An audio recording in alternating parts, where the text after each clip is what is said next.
Cricket से जुड़ी तमाम खबरें, वर्ल्ड रिकॉर्ड, आईसीसी रैंकिंग और आने वाली सीरीज के शेड्यूल से बाखबर रहने के लिए सब्सक्राइब करें बी ऑफिशियल चैनल को और दबाएं बेल के बटन को ताकि आप हमारी लेटेस्ट वीडियो सबसे पहले देख सकें।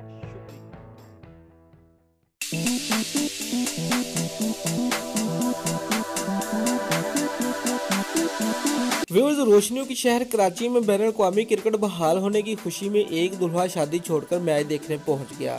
शादी को पाकिस्तान की जीत से मशरूत भी कर दिया। व्यूअर्स, तफसील के मुताबिक पाकिस्तान और वेस्ट इंडीज के दरमियान गुज़िश्ता रोज खेले गए तीसरे टी20 मैच के दौरान तमाशाइयों में खड़े एक दुल्हे ने सबकी तवज्जो अपनी जानब खींच ली। व्यूअर्स, मुज़ाकरा शख्स ने बताया कि वो लड़काना से आया है, 5 बजे उसका निकाह था, लेकिन वो शादी छोड़कर आया है और अब पाकिस्तान की जीत पर ही शादी करेगा। व्यूअर्स, दूल्हे का मजीद कहना था कि उसकी दुल्हन लाड़काना में है, उसने अभी फ़ोन भी किया है, लेकिन मैंने उसे कह दिया है कि आज पाकिस्तान जीतेगा तो फिर ही शादी करूंगा। व्यूअर्स, दूल्हे से जब सवाल किया कि अगर पाकिस्तान हार गया तो क्या करोगे, इस पर दूल्हे ने दिलचस्प जवाब देते हुए कहा कि फिर हम दूसरी तारीख तय करेंगे। दोस्तों, अगर आपको हमारी ये वीडियो पसंद आई है तो वीडियो को लाइक और शेयर लाजमी करें और हमारे चैनल को सब्सक्राइब करना मत भूलिए। शुक्रिया।